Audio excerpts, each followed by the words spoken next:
Adik iparku merebut paksa tongkat penyangga kaki anakku dan sengaja mematahkannya. Dia berteriak, "Dasar anak cacat tak tahu sopan santun. Bersihkan rumah ini sekarang juga." Dia memperlakukan putriku yang baru berumur 9 tahun seperti pembantu. Harus membersihkan rumah, dan melayani adik ipar serta ibu mertua yang menumpang hidup di rumah kami. Saat aku mengetahui semuanya, langsung kulakukan sesuatu yang akan menghancurkan mereka. 5 jam kemudian, mereka teriak histeris. Karena, sebelum ceritanya dimulai, silahkan tulis di kolom komentar dari daerah mana saja teman-teman yang menonton cerita ini. Jangan lupa like dan subscribe agar channel ini bisa semakin berkembang dan bisa mempersembahkan cerita yang lebih menarik lagi. Suasana siang itu terasa begitu terik di luar, namun di dalam rumah besar itu, udara terasa dingin dan mencekam bagi seorang gadis kecil bernama Sasa. Jam dinding menunjukkan pukul 2 siang. Seharusnya ini adalah waktu istirahat yang tenang, tetapi tenggorokan Sasa terasa sangat kering.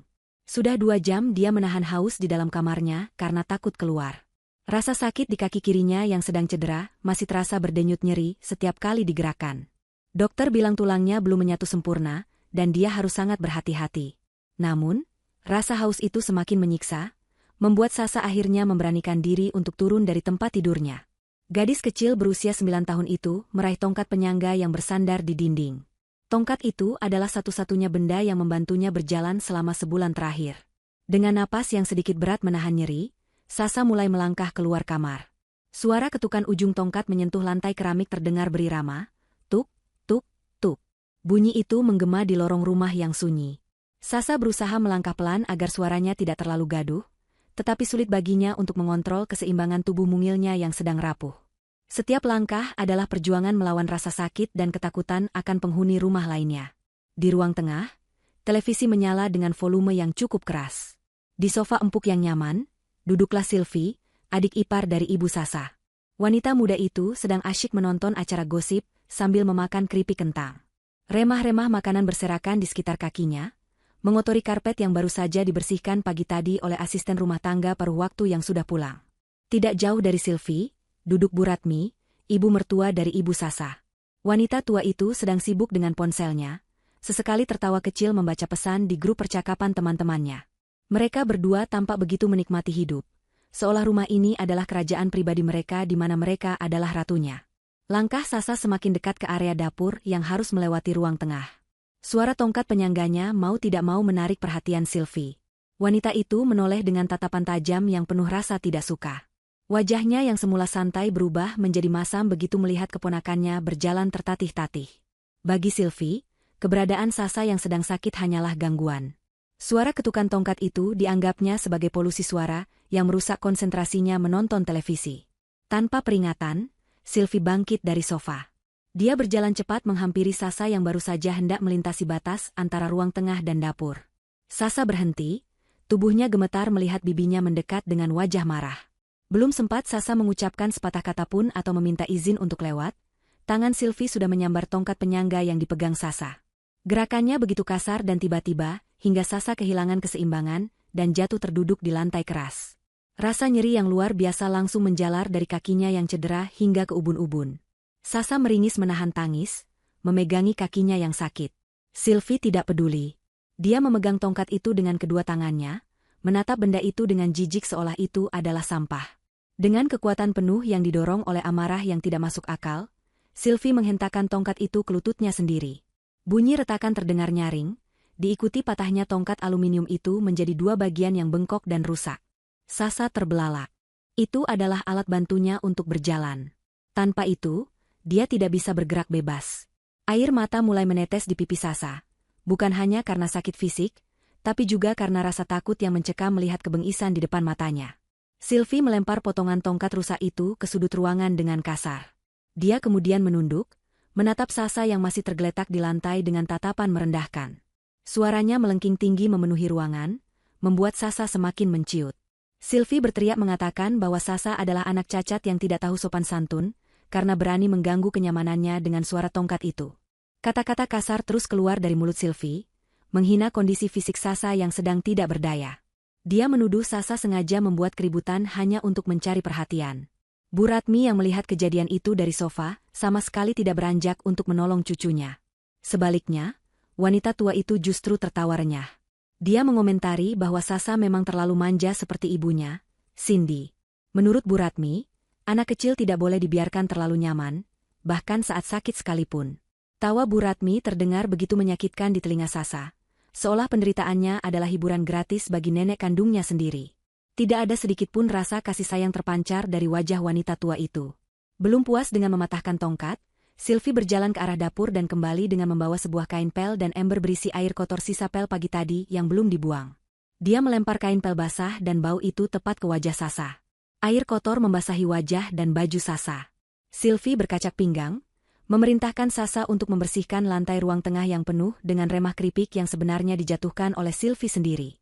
Sylvie membentak, menyuruh Sasa untuk belajar menjadi berguna dan tidak hanya menyusahkan orang lain. Dia menekankan bahwa di rumah ini, Sasa harus tahu diri dan melayani mereka, bukan sebaliknya.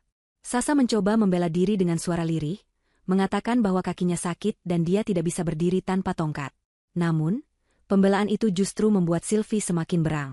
Sylvie mengancam jika Sasa tidak segera mengepel lantai sampai bersih, dia akan mengadukan hal-hal buruk tentang Sasa kepada Ilham, ayah Sasa, ketika dia pulang kerja nanti.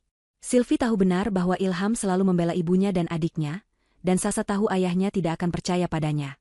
Dengan terisak, Sasa akhirnya menyeret tubuhnya yang kesakitan. Dia memeras kain pel dengan tangan mungilnya yang gemetar, lalu mulai menggosok lantai sambil tetap duduk mengesot karena tidak mampu berdiri. Sementara Sasa bekerja seperti pembantu dengan kondisi fisik yang memprihatinkan, Sylvie kembali duduk di sofa, melanjutkan memakan keripiknya dengan angkuh. Dia bahkan sengaja menjatuhkan lagi beberapa potong keripik ke lantai yang baru saja dibersihkan Sasa, lalu tertawa puas melihat Sasa harus mengulang pekerjaannya. Bu Ratmi ikut menimpali, menyuruh Sasa untuk membersihkan lebih cepat, karena dia merasa risih melihat ada orang mengesot di lantai. Pemandangan itu sungguh menyayat hati. Seorang anak kecil yang sedang cedera diperlakukan lebih rendah daripada pelayan di rumahnya sendiri. Namun, mereka tidak menyadari satu hal. Di luar pagar rumah, sebuah mobil sedan hitam sudah terparkir sejak 10 menit yang lalu. Mesinnya sudah mati, tapi penumpangnya belum turun. Di dalam mobil itu, Cindy duduk dengan tangan mencengkeram erat ponselnya. Wanita berhijab itu menatap layar ponsel dengan mata yang memerah menahan amarah yang meledak-ledak. Aplikasi kamera pengawas yang terpasang di ruang tengah menampilkan semua kejadian itu secara langsung dengan kualitas gambar dan suara yang jernih. Cindy melihat bagaimana adik iparnya mematahkan tongkat anaknya. Dia mendengar bagaimana ibu mertuanya tertawa di atas penderitaan cucunya. Dia menyaksikan putri kecilnya dilempar kain pel dan dipaksa mengesot di lantai. Dada Cindy terasa sesak, napasnya memburu. Rasanya dia ingin langsung mendobrak pintu dan mencabik-cabik wajah dua wanita yang ada di dalam sana. Sebagai seorang ibu, nalurinya berteriak untuk segera menyelamatkan anaknya. Namun, otak cerdas Cindy bekerja lebih cepat daripada emosinya. Dia tahu, jika dia masuk sekarang dan melabrak mereka dengan teriakan, mereka hanya akan menyangkal, memutarbalikkan fakta di depan Ilham, atau paling buruk, mereka akan pergi begitu saja tanpa merasakan hukuman yang setimpal. Cindy menarik napas panjang, mencoba menenangkan detak jantungnya yang berpacu kencang. Dia menghapus air mata di sudut matanya, dan membenarkan letak hijabnya. Cindy menatap layar ponselnya sekali lagi, merekam potongan video itu dan menyimpannya di folder tersembunyi yang aman. Bukti ini adalah senjata utamanya. Dia tidak butuh drama murahan.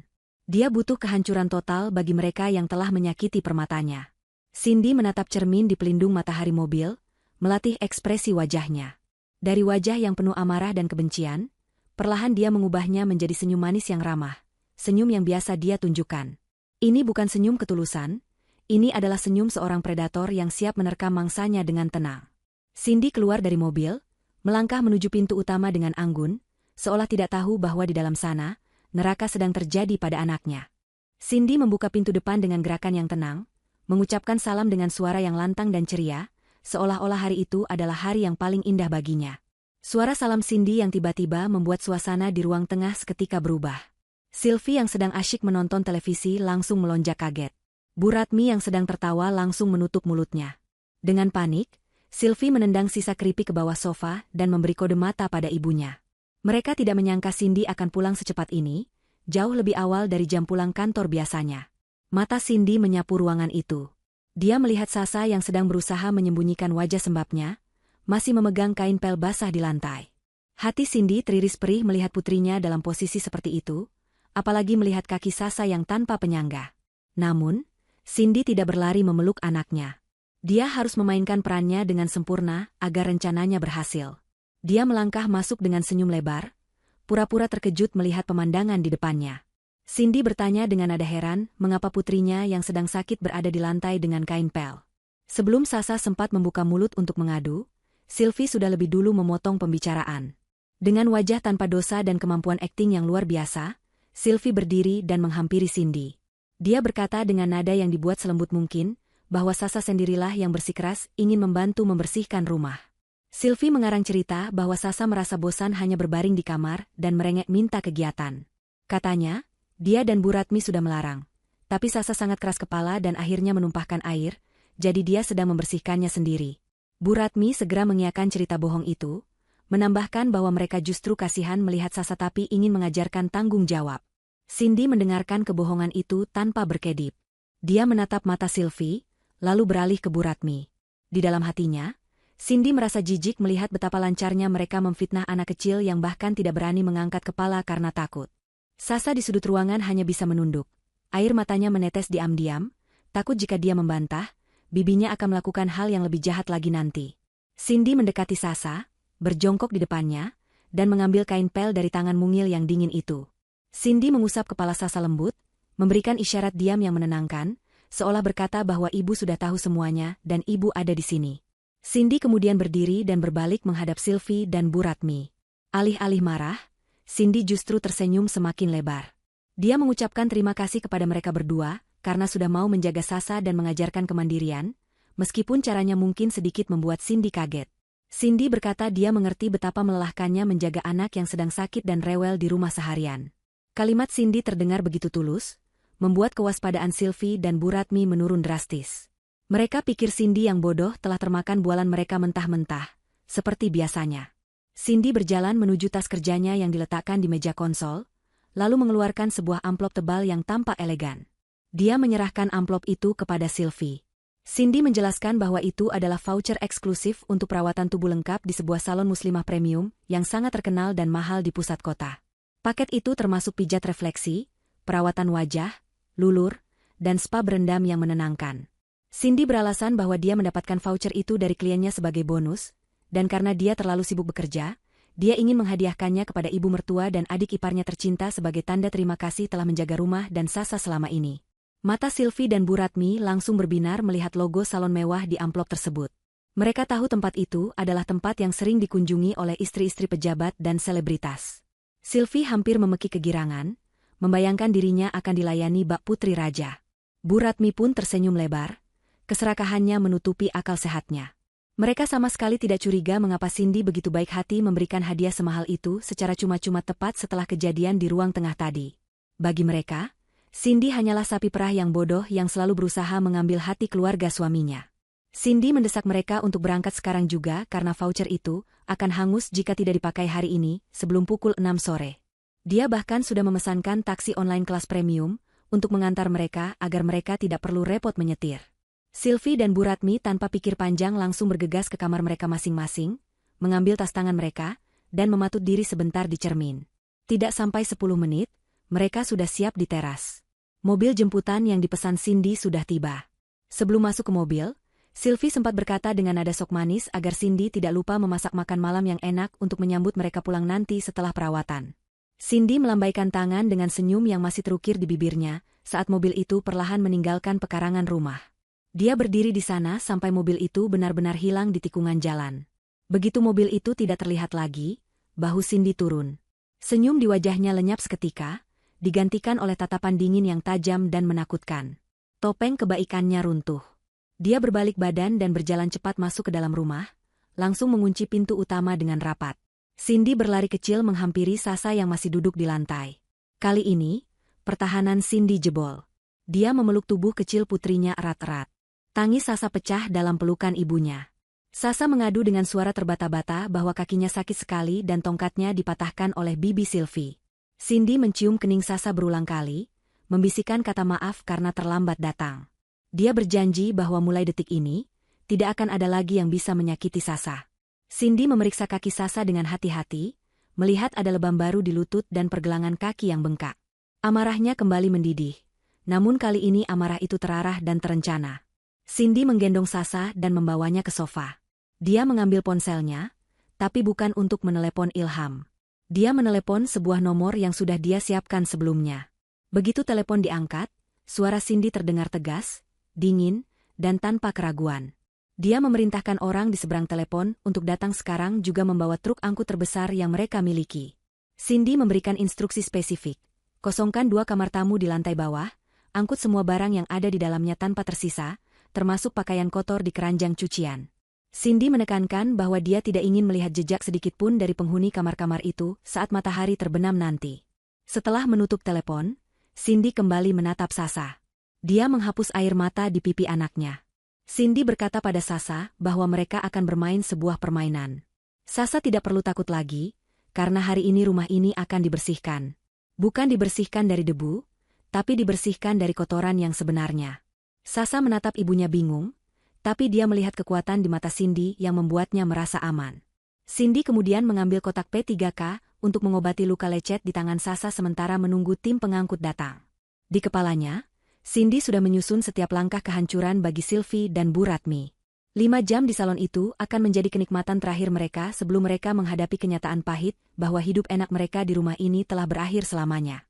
Setelah memastikan mobil yang membawa Sylvie dan Bu Ratmi benar-benar menghilang dari pandangan, Cindy tidak membuang waktu sedikitpun untuk memulai langkah selanjutnya dalam rencana pembalasannya. Prioritas utamanya saat ini adalah kondisi fisik dan mental putrinya, Sasa. Cindy segera membawa Sasa ke dalam mobilnya sendiri, mendudukkan gadis kecil itu dengan hati-hati di kursi penumpang depan, dan memakaikan sabuk pengaman. Sasa masih sesenggukan, sisa-sisa air mata masih membasahi pipinya yang kemerahan. Cindy memacu kendaraannya menuju klinik 24 jam terdekat, yang memiliki fasilitas röntgen dan dokter spesialis tulang. Sepanjang perjalanan, tangan kiri Cindy tidak henti-hentinya menggenggam tangan mungil Sasa, memberikan kehangatan dan rasa aman yang sempat direnggut paksa oleh kekejaman bibi dan neneknya. Cindy berusaha menahan gejolak emosi di dadanya, agar tidak membuat Sasa semakin ketakutan. Dia harus kuat, dia harus tenang, karena dialah satu-satunya benteng pertahanan bagi putrinya saat ini. Sesampainya di klinik, dokter segera memeriksa kondisi kaki Sasa. Wajah dokter tampak serius saat menekan beberapa bagian di sekitar lutut dan pergelangan kaki Sasa yang bengkak. Sasa meringis kesakitan setiap kali dokter menyentuh area yang memar. Cindy menatap putrinya dengan hati yang hancur. Dokter menjelaskan bahwa ada pembengkakan baru yang cukup parah akibat benturan keras atau jatuh, yang memperburuk kondisi penyembuhan tulang Sasa yang sebelumnya retak. Dokter menyarankan agar Sasa benar-benar beristirahat total, dan tidak banyak bergerak selama beberapa hari ke depan. Mendengar penjelasan dokter, rahang Cindy mengeras. Dia meminta dokter untuk membuatkan surat visum lengkap beserta foto-foto bukti memar dan bengkak tersebut. Cindy menjelaskan secara singkat bahwa ini untuk keperluan hukum, karena anaknya baru saja mengalami kekerasan fisik. Dokter yang mengerti situasi tersebut mengangguk tegas dan segera memproses permintaan Cindy. Dokumen medis ini akan menjadi salah satu peluru tajam yang akan Cindy tembakkan nanti. Setelah urusan medis selesai dan kaki Sasa sudah dibalut ulang dengan perban elastis yang lebih nyaman, mereka kembali ke rumah. Sasa, yang sudah diberi obat pereda nyeri, mulai mengantuk dan akhirnya tertidur di kamar utama milik Cindy. Cindy menyelimuti putrinya dengan lembut, mengecup keningnya, lalu keluar kamar dan menutup pintu perlahan. Kini saatnya dia menghadapi panggung sandiwara babak kedua. Suasana rumah terasa sangat berbeda sore itu. Orang-orang suruhan Cindy sudah bekerja dengan sangat cepat dan efisien. 2 kamar tamu di lantai bawah yang selama ini ditempati oleh Sylvie dan Bu Ratmi sudah kosong melompong. Tidak ada lagi tumpukan baju kotor Sylvie yang biasanya berserakan, tidak ada lagi botol-botol kosmetik Bu Ratmi yang memenuhi meja rias. Semuanya sudah bersih, seolah-olah mereka tidak pernah ada di sana. Jarum jam menunjukkan pukul 5 sore. Cindy duduk di sofa ruang tengah, tepat di tempat Sylvie duduk tadi. Dia menyalakan televisi layar datar yang besar itu, menghubungkannya dengan ponselnya, dan menyiapkan rekaman CCTV yang sudah dia edit. Dia hanya duduk diam, menatap layar hitam televisi yang belum diputar, menunggu kepulangan suaminya, Ilham. Ini adalah momen penentuan. Cindy tahu Ilham adalah pria yang baik, tetapi kelemahannya adalah ketidakmampuannya untuk bersikap tegas pada ibunya sendiri. Ilham selalu meminta Cindy untuk mengalah demi kedamaian rumah tangga, tapi sore ini, Cindy akan menunjukkan bahwa kedamaian itu hanyalah ilusi yang dibayar mahal dengan penderitaan anak mereka. Suara deru motor terdengar memasuki halaman rumah. Itu Ilham. Pria itu masuk ke dalam rumah dengan wajah lelah setelah seharian bekerja. Dia melepas sepatunya di teras dan membuka pintu. Hal pertama yang disadari Ilham adalah keheningan yang tidak wajar. Biasanya, jam segini televisi menyala keras menayangkan sinetron kesukaan ibunya, atau suara cempreng Sylvie yang sedang menelepon teman-temannya terdengar hingga ke teras. Tapi kali ini, sunyi senyap. Ilham melangkah masuk dan melihat istrinya, Cindy, duduk sendirian di sofa dengan tatapan kosong menatap televisi yang mati. Ilham menyapa istrinya dengan lembut, bertanya mengapa rumah sepi sekali dan kemana perginya ibu serta adiknya. Cindy tidak langsung menjawab. Dia menoleh perlahan ke arah Ilham. Tatapannya dingin, menusuk hingga ke tulang sumsum Ilham. Cindy tidak berteriak, tidak menangis, dan tidak memaki. Dengan suara datar namun penuh penekanan, Cindy meminta Ilham untuk duduk di sampingnya. Ilham mulai merasa tidak enak hati. Perasaannya mengatakan ada sesuatu yang sangat buruk telah terjadi. Dia duduk di samping istrinya dengan ragu-ragu. Tanpa banyak bicara, Cindy menekan tombol putar pada ponselnya. Layar televisi di depan mereka menyala, menampilkan rekaman kejadian siang tadi dengan kualitas gambar dan suara yang sangat jelas. Ilham terbelalak. Dia melihat dengan mata kepalanya sendiri bagaimana Sylvie, adik kandung yang selama ini dia manjakan dan dia bela mati-matian, merebut tongkat penyangga Sasa dengan kasar. Ilham melihat momen ketika Sylvie mematahkan tongkat itu di lututnya dengan wajah penuh kebencian. Suara patahan tongkat itu terdengar nyaring di ruang tamu yang sunyi, membuat jantung Ilham seakan berhenti berdetak. Kemudian, dia mendengar teriakan Sylvie yang menyebut anaknya, cacat. Tangan Ilham mulai gemetar. Tapi horor itu belum berakhir. Ilham menyaksikan ibunya sendiri, Bu Ratmi, wanita yang dia hormati dan dia junjung tinggi, tertawa terbahak-bahak melihat cucunya jatuh tersungkur. Tawa ibunya di video itu terdengar seperti suara hantu yang mengerikan bagi Ilham. Dia melihat Sasa dilempar kain pel basah dan dipaksa mengesot membersihkan lantai. Air mata menetes dari mata Ilham. Dia menutup mulutnya dengan tangan, tidak percaya dengan apa yang dia lihat. Selama ini, ibunya dan Sylvie selalu melapor padanya bahwa Cindy terlalu keras pada mereka, atau Sasa terlalu nakal dan manja. Ilham selalu percaya pada ibunya, karena dia pikir surga ada di telapak kaki ibu. Tapi video di depannya menghancurkan segala kepercayaannya. Dia melihat wajah asli keluarganya. Dia melihat penderitaan anaknya yang selama ini tersembunyi. Rasa bersalah yang luar biasa menghantam dada Ilham, hingga dia merasa sesak napas. Dia menoleh ke arah Cindy, ingin meminta maaf, tapi kata-kata itu tersangkut di tenggorokannya. Cindy mematikan televisi tepat saat adegan Sasa menyeret tubuhnya di lantai. Ruangan kembali hening, hanya terdengar isak tangis tertahan dari Ilham. Cindy kemudian mengambil sebuah map tebal dari meja dan meletakkannya di pangkuan Ilham. Ilham membukanya dengan tangan gemetar. Isinya bukan surat gugatan cerai seperti yang dia takutkan, melainkan tumpukan surat tagihan. Ada tagihan kartu kredit atas nama Cindy yang limitnya sudah habis dipakai, ada surat peringatan dari aplikasi pinjaman uang online yang dialamatkan ke rumah ini, dan bukti transaksi belanja barang-barang mewah. Ilham membaca nama-nama barang yang dibeli, tas bermerek, perhiasan, baju-baju mahal, perawatan kulit jutaan rupiah. Semua transaksi itu dilakukan oleh Sylvie dan Bu Ratmi menggunakan data pribadi Cindy yang mereka curi diam-diam. Cindy akhirnya bersuara. Dia menjelaskan bahwa selama ini dia diam, karena dia mencoba menghormati Ilham sebagai suami.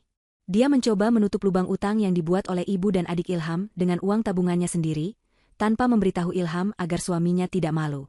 Tapi kejadian hari ini telah mengubah segalanya. Cindy berkata dengan tegas bahwa dia sudah melunasi semua utang itu ke pihak luar, sehingga secara hukum, sekarang Sylvie dan Bu Ratmi berutang padanya. Totalnya mencapai ratusan juta rupiah. Cindy menegaskan bahwa dia tidak akan lagi menjadi sapi perah.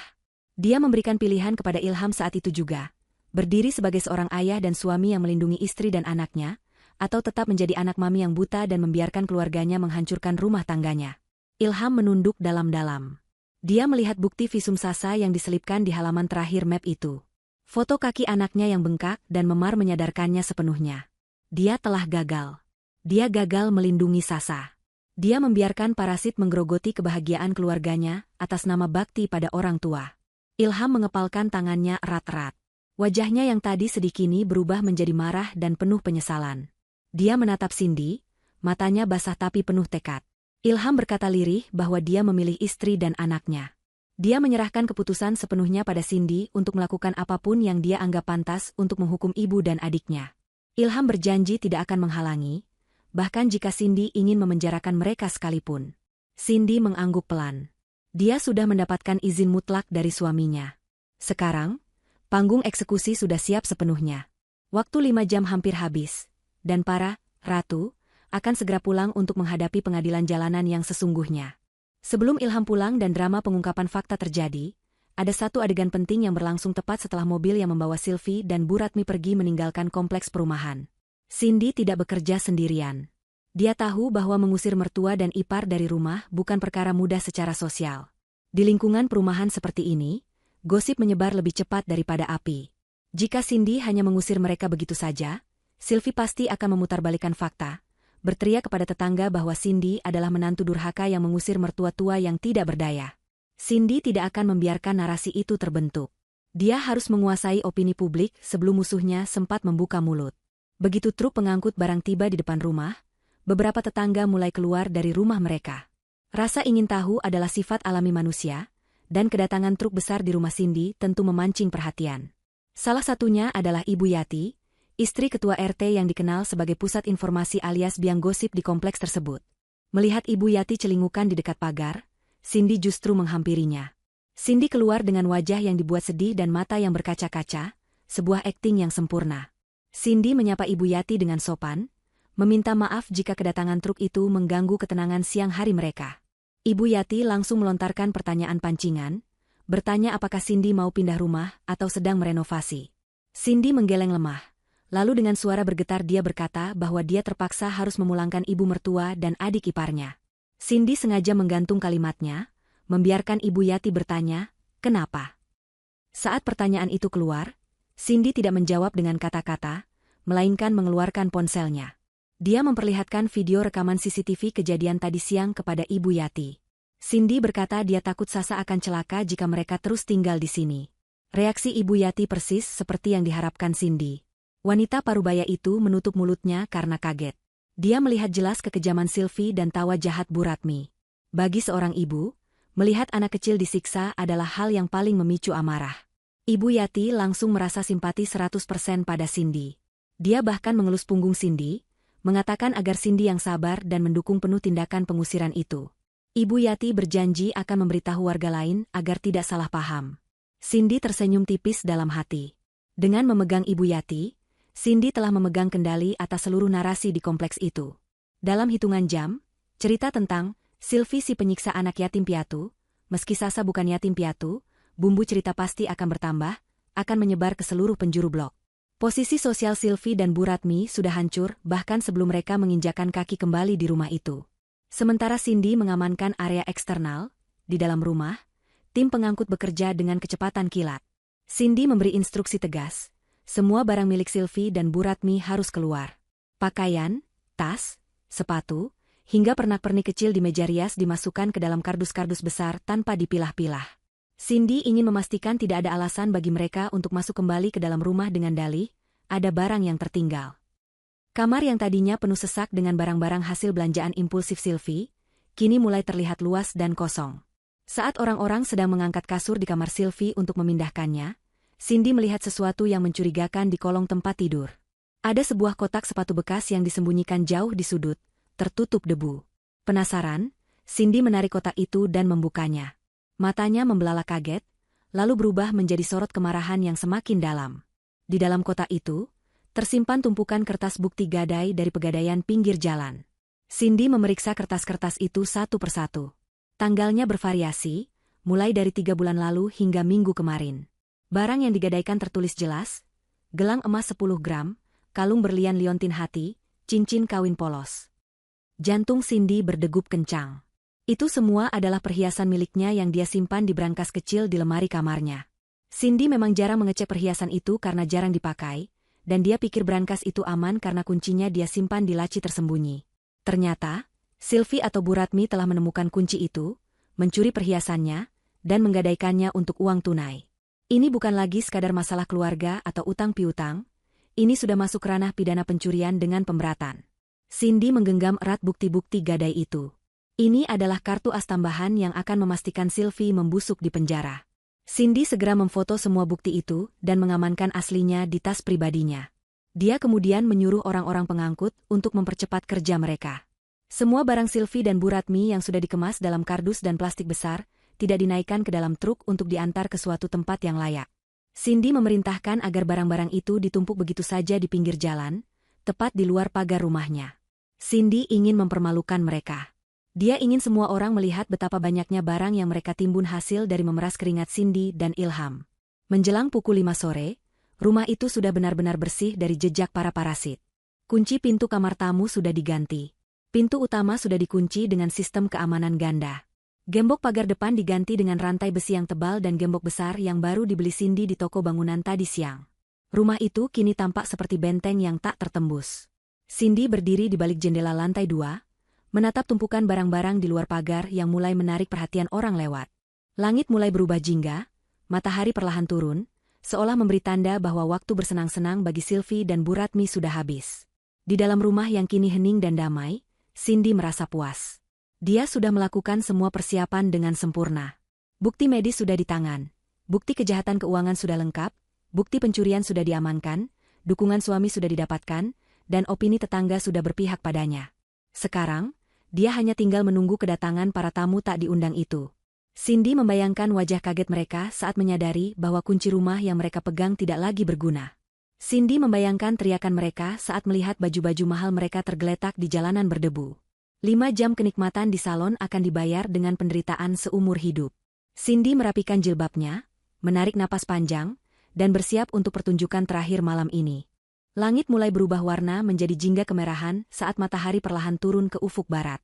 Di dalam sebuah taksi online yang nyaman dan sejuk, Sylvie dan Bu Ratmi duduk dengan senyum yang terus mengembang di wajah mereka.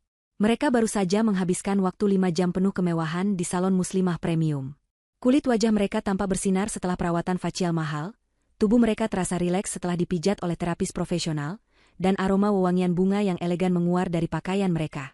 Sepanjang perjalanan pulang, mulut mereka tidak berhenti membicarakan betapa nikmatnya hidup dibiayai oleh orang lain. Sylvie tertawa kecil sambil mematut diri di cermin bedak, memuji kecantikannya sendiri dan meremehkan Cindy yang menurutnya terlalu bodoh, karena mau membiayai perawatan mereka sementara Cindy sendiri sibuk bekerja banting tulang. Bu Ratmi menimpali dengan nada angkuh, mengatakan bahwa sudah sewajarnya Cindy berbakti, karena Cindy beruntung bisa menikah dengan Ilham, putranya yang tampan. Mereka merasa seperti ratu yang baru saja turun dari singgasana, siap kembali ke istana mereka untuk memerintah para pelayan. Taksi online itu akhirnya berbelok memasuki kompleks perumahan yang tenang. Saat mobil mendekati rumah, kening Sylvie berkerut heran. Dia melihat sesuatu yang aneh di depan pagar rumah mereka. Ada tumpukan barang yang cukup tinggi, tertutup terpal plastik sebagian, namun beberapa bagian menyembul keluar. Sylvie bergumam pada ibunya, bertanya-tanya apakah tetangga sebelah sedang pindahan dan menaruh barang sembarangan di depan rumah mereka. Bu Ratmi yang matanya sudah agak rabun hanya menyipitkan mata, tidak terlalu peduli asalkan barang-barang itu tidak menghalangi jalan masuk mereka. Taksi berhenti tepat di depan gerbang. Sylvie membayar sopir dengan uang saku yang juga dia minta dari Ilham pagi tadi, lalu mereka berdua turun dengan gaya yang dibuat anggun, seolah-olah ada kamera paparazzi yang sedang memotret mereka. Namun, keanggunan itu seketika sirna saat Sylvie mencoba membuka pintu pagar kecil yang biasa mereka lewati. Kunci yang dia masukkan ke lubang gembok tidak bisa diputar sama sekali. Sylvie mencoba lagi, menggoyangkan kunci itu dengan kasar, mengira kuncinya macet. Tapi gembok itu tetap bergeming. Sylvie mulai kesal. Dia melihat lebih dekat dan menyadari bahwa gembok yang terpasang di sana bukanlah gembok lama yang biasa mereka gunakan. Itu adalah gembok baru yang berukuran sangat besar, mengkilap, dan terlihat sangat kokoh, melilit rantai besi tebal yang melingkari jeruji pagar. Wajah Sylvie memerah menahan marah. Dia merasa Cindy sengaja mengganti gembok untuk menyusahkan mereka masuk. Sylvie mulai berteriak memanggil nama Cindy dengan nada tinggi yang memecahkan kesunyian sore itu. Dia memukul-mukul pagar besi dengan telapak tangannya, menimbulkan suara gaduh yang mengganggu. Bu Ratmi ikut-ikutan berteriak, memanggil Sasa agar segera keluar membukakan pintu untuk neneknya. Namun, tidak ada jawaban dari dalam rumah. Rumah itu tampak sunyi, lampu teras belum dinyalakan, dan gorden jendela tertutup rapat. Tetangga di sekitar mulai keluar dari rumah mereka, menonton keributan itu. Sylvie melihat Ibu Yati berdiri di seberang jalan dengan tatapan dingin, berbeda dari biasanya yang ramah. Sylvie yang tidak peka justru membentak Ibu Yati, bertanya apakah dia melihat Cindy keluar rumah. Ibu Yati tidak menjawab, hanya membuang muka dengan ekspresi jijik yang tidak disadari oleh Sylvie. Kekesalan Sylvie memuncak. Dia menendang pagar itu sekali lagi sambil memaki Cindy sebagai ipar yang tidak tahu diuntung. Tepat saat itulah, lampu teras rumah menyala otomatis. Dari balik pintu utama yang terbuka perlahan, muncullah sosok Cindy. Wanita berhijab itu keluar dengan langkah tenang, mengenakan pakaian rumah yang rapi dan bersih. Di tangannya, dia memegang secangkir teh hangat yang masih mengepul. Cindy berdiri di teras, menatap lurus ke arah gerbang tempat ibu mertua dan adik iparnya sedang mengamuk seperti orang gila. Tidak ada senyum ramah seperti tadi siang. Wajah Cindy datar, dingin, dan memancarkan aura kekuasaan yang belum pernah dilihat Sylvie sebelumnya. Sylvie yang melihat Cindy langsung menyemburkan amarahnya. Dia berteriak menyuruh Cindy cepat membuka gerbang, karena kakinya pegal berdiri terus. Dia juga mencaci maki soal gembok baru yang menyusahkan itu. Cindy tidak menjawab sepatah kata pun. Dia hanya menyesap tehnya perlahan, menikmati aroma melati yang menenangkan, seolah tontonan di depan pagarnya adalah hiburan sore hari. Setelah meletakkan cangkirnya di meja teras, Cindy merogoh saku gamisnya dan mengeluarkan sebuah remote kecil. Sylvie tersenyum sinis, berpikir bahwa Cindy akhirnya menyerah dan akan membukakan pintu otomatis untuk mobil agar mereka bisa masuk. Cindy menekan tombol di remote itu. Mesin pagar otomatis berdengung halus, dan gerbang besi yang berat itu perlahan bergeser terbuka. Sylvie dan Bu Ratmi bersiap melangkah masuk dengan dagu terangkat tinggi, sudah menyiapkan 1000 kalimat omelan untuk Cindy. Namun, langkah mereka terhenti mendadak. Bukan Cindy yang menyambut mereka, dan bukan jalan masuk yang kosong yang mereka temui. Dari balik bayang-bayang garasi samping rumah, muncul 2 orang pria bertubuh tegap mengenakan seragam polisi lengkap. Mereka berjalan tegap menuju gerbang yang terbuka. Di belakang polisi itu, Cindy berdiri diam seperti patung. Jantung Sylvie seakan berhenti berdetak. Wajah Bu Ratmi pucat pasi seketika. Mereka berdua mundur selangkah secara naluriah, bingung dan takut melihat aparat penegak hukum keluar dari rumah yang seharusnya menjadi tempat perlindungan mereka. Situasi berbalik 180 derajat dalam hitungan detik. Cindy tidak membuka gerbang untuk membiarkan mereka masuk, dia membuka gerbang untuk menyerahkan mereka pada hukum. Suasana di depan rumah Cindy berubah menjadi sangat tegang. 2 petugas polisi itu berdiri menghadang jalan masuk Sylvie dan Bu Ratmi. Salah satu polisi, yang memiliki pangkat lebih tinggi, memegang sebuah map berkas di tangannya. Sylvie yang panik mencoba mengalihkan perhatian dengan suara yang bergetar. Dia bertanya apa yang terjadi dan mengapa ada polisi di rumah kakaknya. Matanya liar mencari sosok Ilham, berharap kakaknya itu akan muncul dan menyelesaikan kesalahpahaman ini. Namun, pandangan Sylvie kemudian teralih pada tumpukan barang di pinggir jalan yang tadi sempat dia abaikan. Angin sore yang bertiup kencang menyingkap terpal plastik yang menutupi tumpukan itu. Mata Sylvie terbelalak nyaris keluar. Dia mengenali benda-benda itu. Itu adalah tas-tas koleksinya yang dia beli dengan kartu kredit Cindy. Itu adalah baju-baju gamis mewah milik Bu Ratmi. Itu adalah sepatu-sepatu hak tinggi kesayangannya. Semuanya ditumpuk begitu saja di atas tanah berdebu, seperti sampah yang tidak berharga. Botol-botol parfum mahalnya terlihat menggelinding di selokan kering. Sylvie menjerit histeris. Jeritannya melengking tinggi, menyayat telinga siapapun yang mendengarnya. Dia tidak terima barang-barang yang dia anggap sebagai simbol status sosialnya diperlakukan sehina itu. Tanpa mempedulikan polisi di depannya, Sylvie mencoba menerobos masuk untuk menyelamatkan tas favoritnya yang terlihat tertindih koper bekas. Dia berlari membabi buta, didorong oleh keserakahan dan kemarahan. Namun, langkahnya terhenti secara menyakitkan. Sasa, putri kecil Cindy, tiba-tiba muncul dari balik punggung ibunya. Gadis kecil itu berdiri tegak, memegang sebuah tongkat penyangga baru yang terbuat dari logam titanium kokoh dan mengkilap, jauh lebih bagus dari tongkat lamanya yang dipatahkan Sylvie. Sasa tidak sengaja menghalangi jalan, dia hanya berdiri di sana menatap bibinya. Sylvie yang berlari kencang tidak memperhatikan langkahnya. Kakinya tersandung ujung bawah tongkat penyangga baru Sasa yang kokoh itu. Tubuh Sylvie oleng, dia kehilangan keseimbangan dan jatuh terjerembab keras ke aspal jalanan tepat di depan kaki polisi. Lututnya menghantam batu, membuatnya menjerit kesakitan. Karma instan terjadi di depan mata semua orang. Kaki yang dia gunakan untuk menendang dan menginjak harga diri orang lain, kini berlutut tak berdaya di tanah. Cindy menatap kejadian itu tanpa ekspresi kaget, seolah dia sudah tahu bahwa kesombongan Sylvie akan menjatuhkan dirinya sendiri. Bu Ratmi yang melihat putrinya jatuh langsung meraung-raung, memukul-mukul dadanya, berakting seolah-olah mereka adalah korban penganiayaan yang kejam. Polisi yang berdiri di dekat Sylvie tidak membuang waktu. Dengan gerakan sigap dan terlatih, petugas itu mengeluarkan borgol dari sabuknya. Sebelum Sylvie sempat bangkit berdiri, tangannya ditarik ke belakang. Bunyi klik logam yang dingin mengunci pergelangan tangan Sylvie, membungkam jeritannya menjadi rintihan ketakutan. Petugas polisi itu kemudian membacakan hak-hak Sylvie dengan suara lantang dan tegas.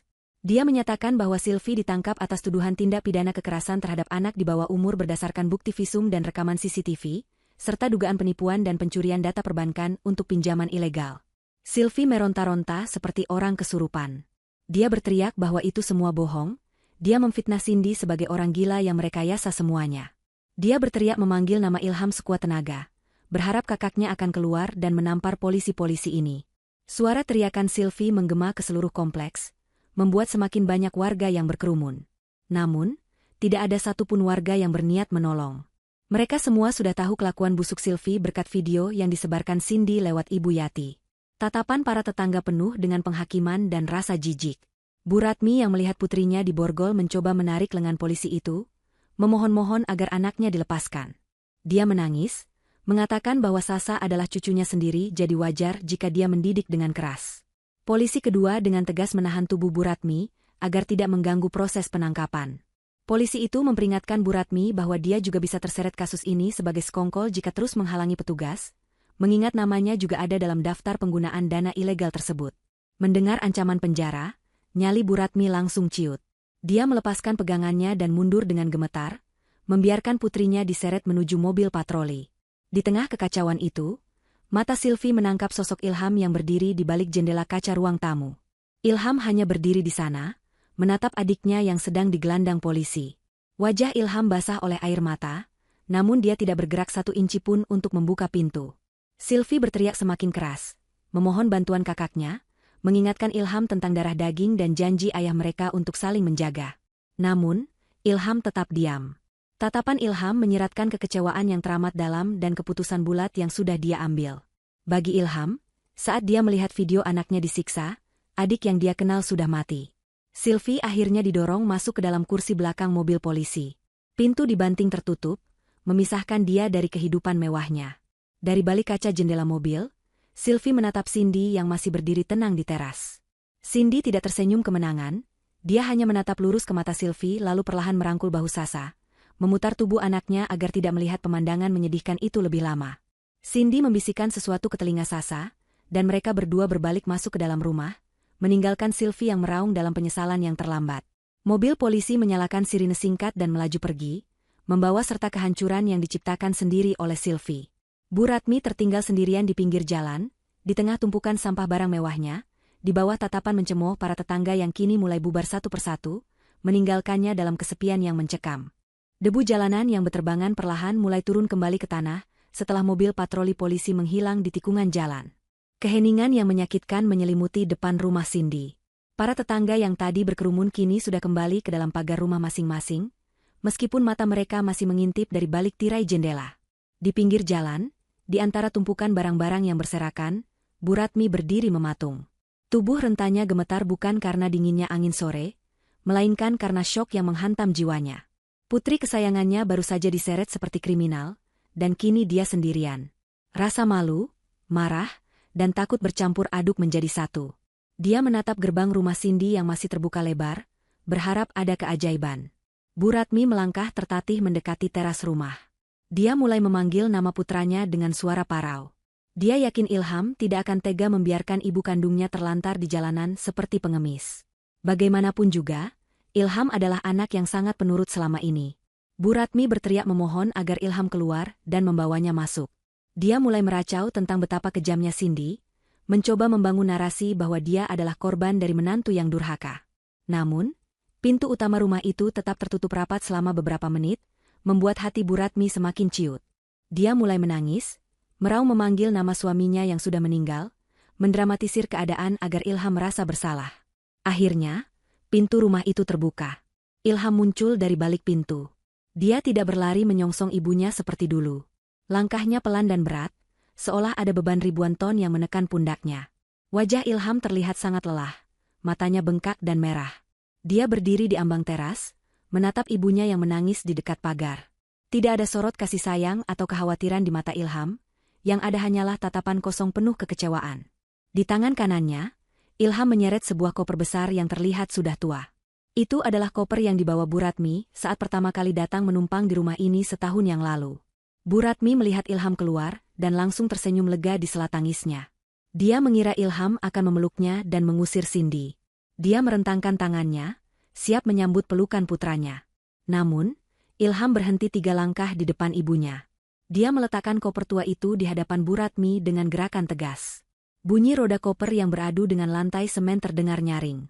Bu Ratmi terdiam, tangannya yang terentang perlahan turun. Dia menatap koper itu, lalu menatap wajah Ilham dengan bingung. Dia bertanya lirih mau dibawa kemana koper itu. Ilham menarik napas panjang sebelum berbicara. Suaranya serak namun terdengar sangat tegas. Jauh berbeda dari suara Ilham yang biasanya lembut dan ragu-ragu. Ilham berkata bahwa di dalam koper itu sudah ada pakaian-pakaian pantas milik ibunya yang tersisa, juga sedikit uang tunai yang cukup untuk ongkos bus pulang ke kampung halaman dan biaya hidup selama seminggu. Ilham menyuruh ibunya untuk pulang. Pulang ke rumah masa kecil Ilham di desa, rumah yang sudah lama ditinggalkan Bu Ratmi, karena dia lebih memilih hidup mewah menumpang di rumah menantunya di kota. Bu Ratmi terbelalak tidak percaya. Dia menjerit histeris, menuduh Ilham sebagai anak durhaka yang tega mengusir ibu kandungnya sendiri demi seorang istri. Dia mulai mengungkit-ungkit perjuangannya melahirkan dan membesarkan Ilham sendirian. Kata-kata itu biasanya ampuh meluluhkan hati Ilham dan membuatnya bertekuk lutut menuruti segala kemauan ibunya. Tapi kali ini, kata-kata itu memantul begitu saja tanpa efek. Ilham justru menatap ibunya dengan tatapan semakin tajam. Dia memotong racauan ibunya dengan kalimat yang menusuk. Ilham bertanya di mana hati nurani ibunya saat melihat cucu kandungnya sendiri disiksa. Ilham bertanya kemana perginya kasih sayang seorang nenek saat dia tertawa melihat Sasa mengesot di lantai mengepel kotoran. Pertanyaan itu membungkam mulut Bu Ratmi. Dia tidak menyangka Ilham sudah melihat bukti video itu. Ilham melanjutkan ucapannya dengan nada bergetar menahan tangis. Dia mengakui bahwa dia memang anak yang bodoh selama ini, tapi dia tidak akan membiarkan kebodohannya menghancurkan masa depan putrinya. Ilham menegaskan bahwa rumah mewah yang mereka tempati ini adalah milik Cindy sepenuhnya. Rumah ini adalah warisan dari orang tua Cindy, bukan hasil keringat Ilham. Ilham berkata dengan jujur bahwa dia pun hanya menumpang di sini. Jika dia berani membela ibunya yang jelas-jelas salah, Cindy berhak mengusir Ilham juga. Dan Ilham, dengan kesadaran penuh, memilih untuk tetap tinggal bersama istri dan anaknya yang telah dia telantarkan secara emosional demi ego ibunya. Ilham mundur selangkah, menjauh dari ibunya. Dia berkata bahwa dia sudah gagal menjadi ayah yang baik karena terlalu takut pada ibunya, dan sekarang saatnya dia menebus kesalahan itu. Dia tidak akan membiarkan parasit, bahkan jika itu ibu dan adiknya sendiri, merusak kebahagiaan rumah tangganya lagi. Ilham memberikan peringatan terakhir agar Bu Ratmi segera pergi sebelum Cindy berubah pikiran dan melaporkan Bu Ratmi ke polisi menyusul Sylvie. Mendengar ancaman polisi, wajah Bu Ratmi memucat. Dia tahu Cindy tidak main-main. Tanpa menunggu jawaban ibunya, Ilham berbalik badan. Dia berjalan masuk kembali ke dalam rumah. Punggungnya terlihat rapuh namun lega. Dia menutup pintu utama dan terdengar suara kunci diputar dari dalam, ganda dan rapat. Klik. Suara itu adalah tanda berakhirnya hubungan toksik yang selama ini membelenggu Ilham. Di luar, Bu Ratmi berdiri sendirian. Angin sore bertiup semakin kencang. Dia menatap pintu tertutup itu dengan pandangan nanar. Harga dirinya hancur lebur. Tidak ada lagi tempat berlindung. Dengan tangan gemetar, dia meraih gagang koper tua itu. Sambil terisak pelan, Bu Ratmi menyeret langkahnya keluar dari halaman rumah mewah itu, berjalan kaki menuju jalan raya untuk mencari angkutan umum, meninggalkan sisa-sisa kemewahan semu yang sempat dia cicipi. Cahaya lampu neon di ruang interogasi kantor polisi terasa sangat menyilaukan dan dingin. Dinding ruangan itu dicat polos tanpa hiasan, menciptakan suasana yang menekan mental siapapun yang berada di dalamnya. Sylvie duduk di kursi besi yang keras, kedua tangannya masih terborgol di atas meja. Wajahnya yang tadi siang masih berseri-seri sehabis perawatan mahal, kini tampak kusam dan berantakan. Riasan wajahnya luntur oleh air mata dan keringat dingin. Namun, meskipun dalam kondisi terpojok, kesombongan di wajah Sylvie belum sepenuhnya hilang. Dia masih menatap penyidik di depannya dengan dagu terangkat, bersikeras bahwa ini semua hanya salah paham keluarga yang dibesar-besarkan. Sylvie terus-menerus menuntut haknya untuk menelepon seseorang. Dia menyebut nama kekasihnya, seorang pengusaha muda yang kaya raya, dengan penuh kebanggaan.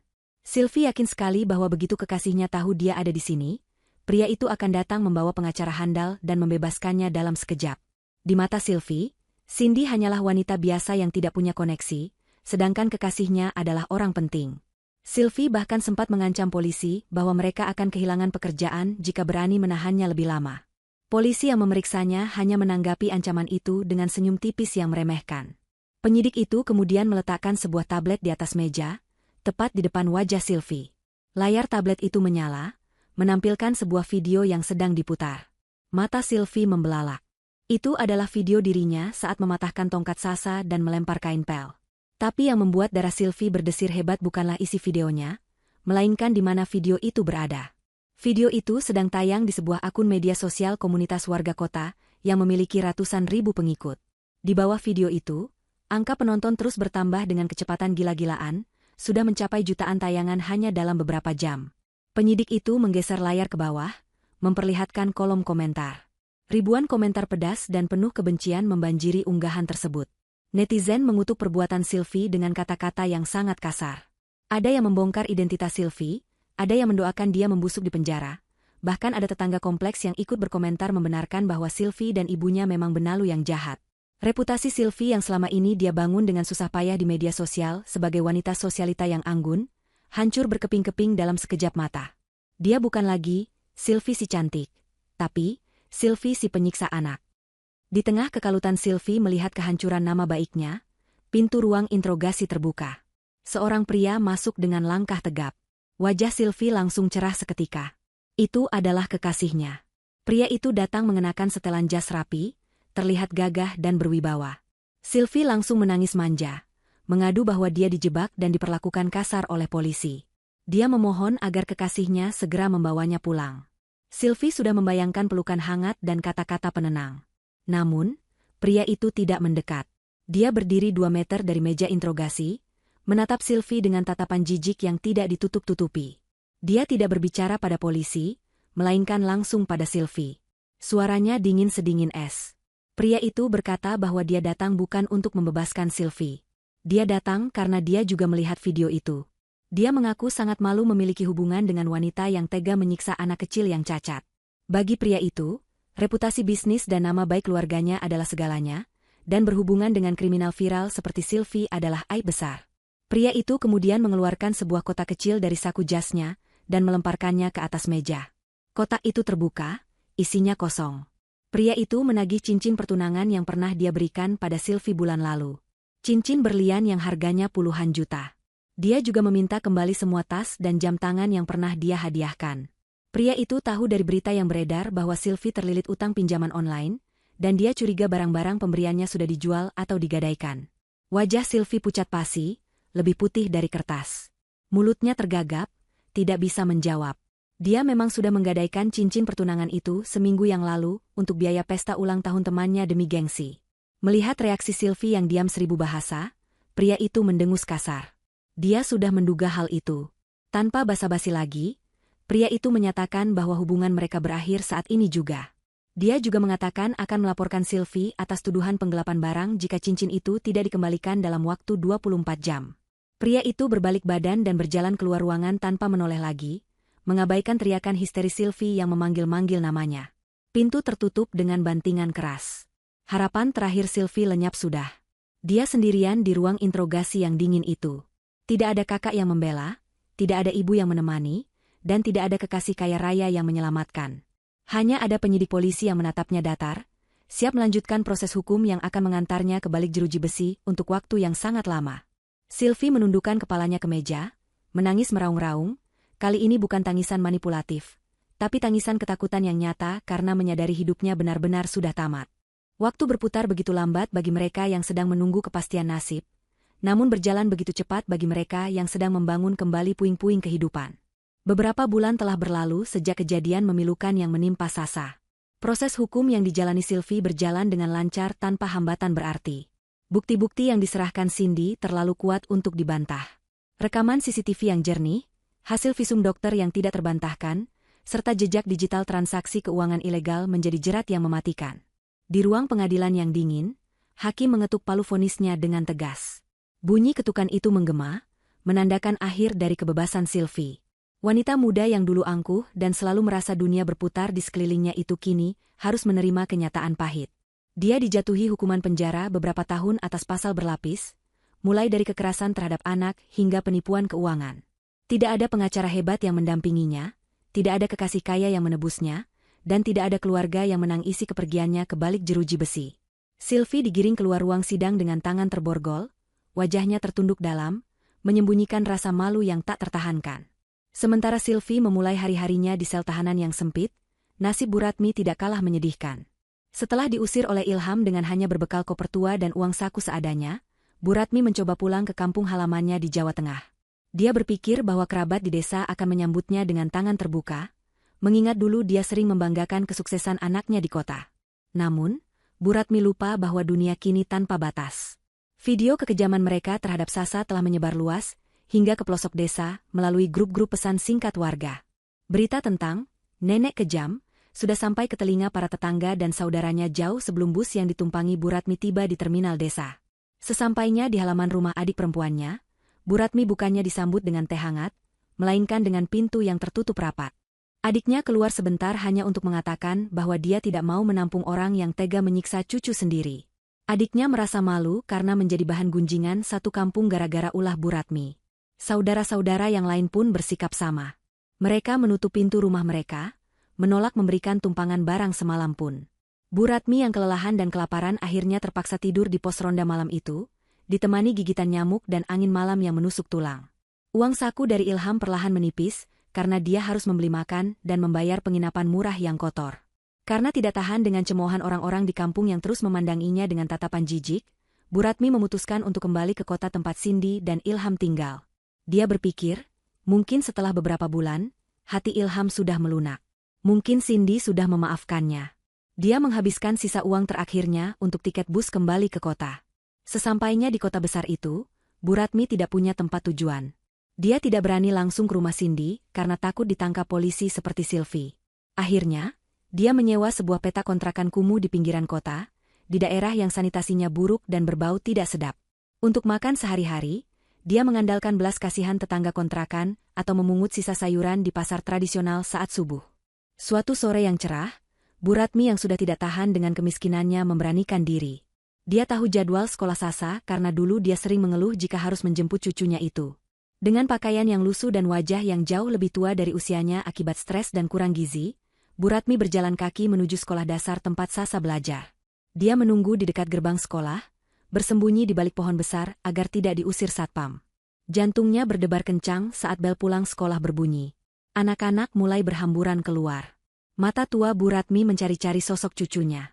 Tak lama kemudian, sebuah mobil sedan hitam yang mengkilap berhenti tepat di depan gerbang. Itu mobil Cindy.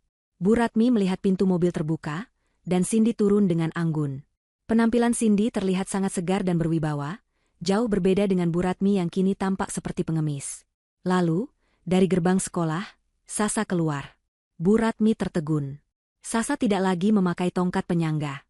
Gadis kecil itu berjalan dengan normal, bahkan sedikit berlari kecil menuju ibunya. Kakinya sudah sembuh total berkat perawatan dokter terbaik dan terapi rutin yang dibiayai Cindy. Sasa tertawa ceria saat Cindy menyambutnya dengan pelukan hangat. Melihat pemandangan itu, air mata Bu Ratmi menetes. Rasa rindu bercampur rasa iri dan penyesalan menyeruak di dadanya. Dia melangkah keluar dari persembunyiannya, berjalan tertatih mendekati mobil mewah itu. Saat Cindy hendak membukakan pintu untuk Sasa, dia menyadari kehadiran sosok wanita tua yang lusuh mendekat.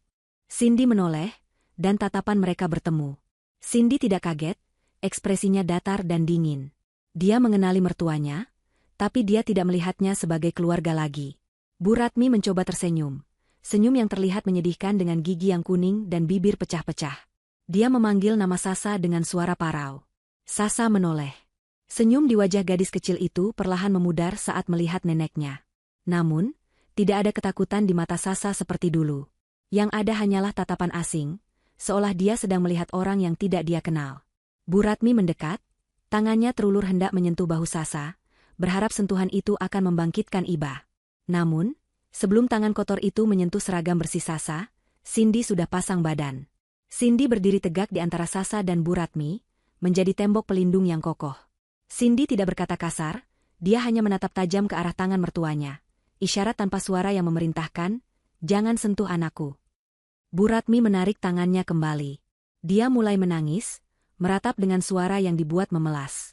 Dia berkata bahwa dia rindu cucunya, Dia belum makan seharian, dan dia memohon agar Cindy memberinya sedikit uang, atau setidaknya mengizinkannya menumpang makan di rumah barang sekali saja. Bu Ratmi berjanji akan menjadi pembantu, akan mencuci piring, asalkan dia bisa tidur di kasur yang empuk dan makan nasi hangat. Dia mencoba mengingatkan Sasa tentang masa lalu, memanipulasi perasaan anak kecil itu. Namun, Bu Ratmi lupa bahwa anak kecil adalah pengamat yang jujur. Sasa ingat betul rasa sakit saat kakinya ditendang, rasa malu saat dilempar kain pel, dan suara tawa neneknya saat dia menderita. Sasa melongok dari balik pinggang ibunya. Dia menatap neneknya lekat-lekat. Sasa kemudian merogoh saku tas sekolahnya. Bu Ratmi berharap Sasa akan mengeluarkan uang saku. Tapi ternyata, Sasa mengeluarkan sebuah sapu tangan kecil yang bersih. Sasa tidak memberikannya pada Bu Ratmi.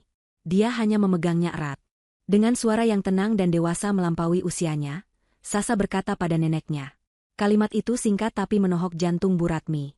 Sasa berkata, dulu nenek bilang Sasa harus bersihkan lantai kalau mau berguna. Sekarang Sasa sudah sembuh. Nenek bersihkan hati nenek dulu ya, baru boleh minta makan sama ibu. Uang ibu cuma buat orang baik. Cindy tertegun sejenak mendengar ucapan putrinya, lalu tersenyum tipis penuh kebanggaan. Dia tidak perlu mengajari Sasa membenci, Sasa belajar tentang harga diri dari pengalaman hidupnya sendiri. Tanpa mempedulikan tangisan Bu Ratmi yang semakin keras, Cindy membukakan pintu mobil untuk Sasa. Sasa masuk dan duduk tenang. Cindy memutari mobil, masuk ke kursi pengemudi, dan menyalakan mesin.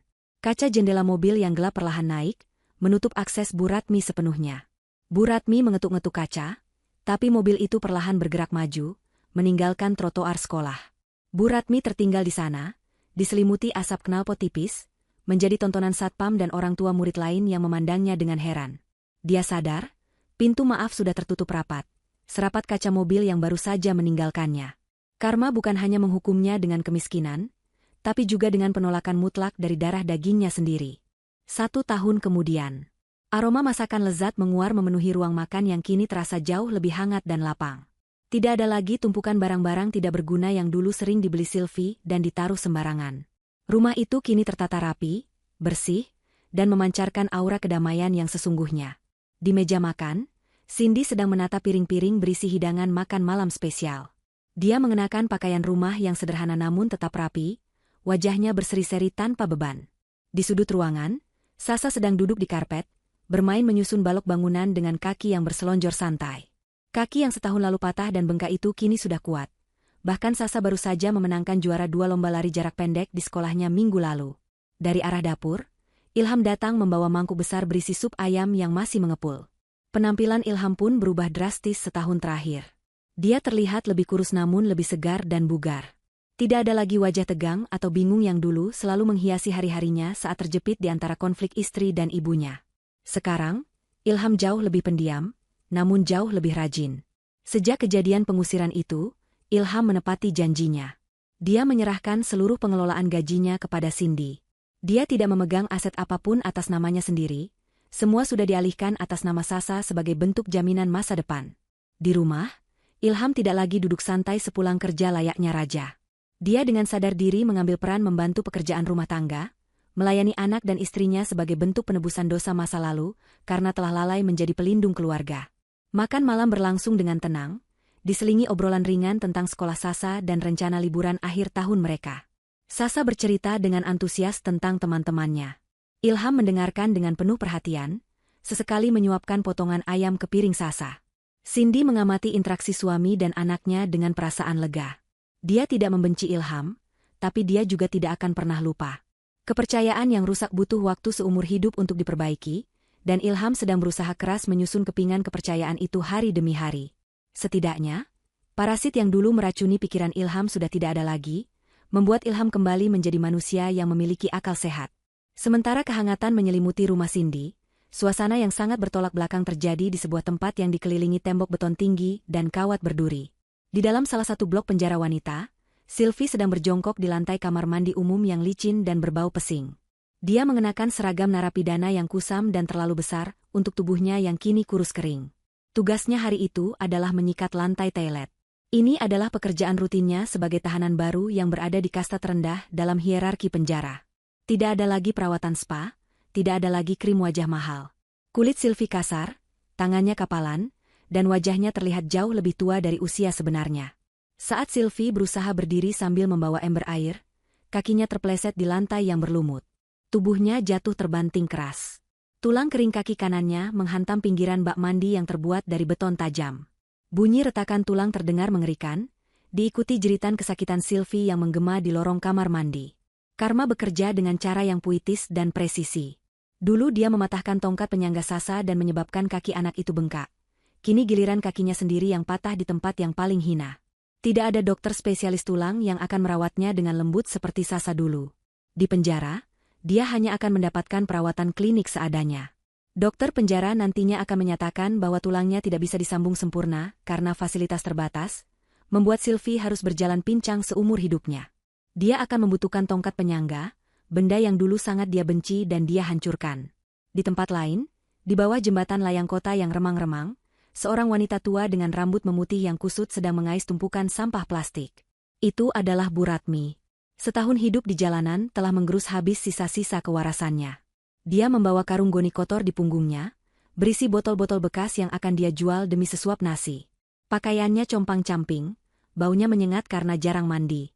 Saat Bu Ratmi sedang memungut sebuah botol air mineral di pinggir jalan raya, sebuah mobil sedan mewah melintas dengan kecepatan sedang. Mobil itu mirip sekali dengan mobil Cindy. Mata rabun Bu Ratmi berbinar. Dia mengira itu adalah Cindy yang datang menjemputnya. Halusinasinya sering muncul saat dia terlalu lapar. Bu Ratmi berlari kecil ke pinggir aspal, melambaikan tangannya yang hitam legam, berteriak memanggil nama Ilham dan Sasa. Dia tersenyum lebar, berharap mobil itu berhenti. Namun, mobil itu tidak melambat sedikitpun. Roda mobil itu justru melindas genangan air hujan sisa semalam yang bercampur lumpur hitam di tepi jalan. Cipratan air kotor itu menyembur deras, menghantam wajah dan tubuh Bu Ratmi dengan telak. Bu Ratmi terbatuk-batuk, membersihkan lumpur dari matanya yang perih. Dia berdiri mematung di pinggir jalan, basah kuyup, kotor, dan terhina. Mobil itu terus melaju menjauh, menghilang di antara gemerlap lampu kota yang tidak pernah ramah padanya. Bu Ratmi akhirnya sadar, itu bukan mobil Cindy. Dan kalaupun itu mobil Cindy, hasilnya akan sama saja. Dia telah membuang berlian demi memungut kerikil, dan sekarang dia harus hidup tertimbun sampah kerikil itu sampai akhir hayatnya. Dia kembali menunduk, memungut botol bekas yang tadi terjatuh, sambil meracau sendirian menyalahkan nasib, tidak pernah sekalipun menyalahkan dirinya sendiri. Kembali ke rumah yang hangat, Cindy berdiri di depan cermin besar di kamarnya setelah menidurkan Sasa. Dia merapikan jilbabnya, menatap bayangan dirinya sendiri. Ada garis ketegasan di wajahnya yang dulu tidak ada. Dia bukan lagi Cindy yang naif, yang mengira kebaikan hati akan selalu dibalas dengan kebaikan. Dia telah belajar bahwa terkadang, untuk menjadi ibu yang baik, dia harus menjadi monster bagi mereka yang mengancam anaknya. Cindy berjalan menuju jendela, menatap langit malam yang bersih bertabur bintang. Dia menutup tirai jendela itu perlahan, menutup rapat masa lalu yang kelam. Dia berbisik pelan pada dirinya sendiri, sebuah janji yang akan dia pegang selamanya. Jangan pernah bangunkan singa yang sedang menjaga anaknya, karena dia tidak akan sekadar mengaum, dia akan mencabik siapapun yang berani mendekat. Cindy mematikan lampu kamar, meninggalkan kegelapan di luar sana untuk mereka yang pantas mendapatkannya, sementara dia dan keluarganya beristirahat dalam cahaya kebahagiaan yang mereka perjuangkan sendiri. Layar kehidupan menutup cerita ini dengan keadilan yang sempurna. Adilan yang sempurna. Adilan yang sempurna. Adilan yang sempurna. Adilan yang sempurna.